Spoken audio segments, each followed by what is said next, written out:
Doctor, I am totally disappointed. কেন কেন কি হয়েছে আপনার?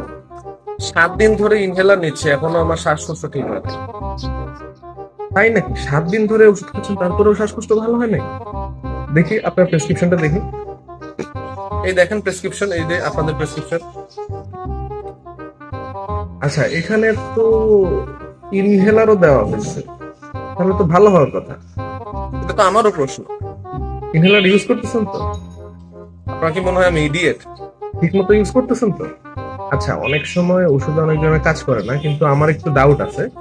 আপনি কি একটু দেখাবেন যে আপনি ইনহেলারটা কিভাবে ইউজ করেন? দাঁড়ান, আমি আপনাকে এখনই দেখাচ্ছি।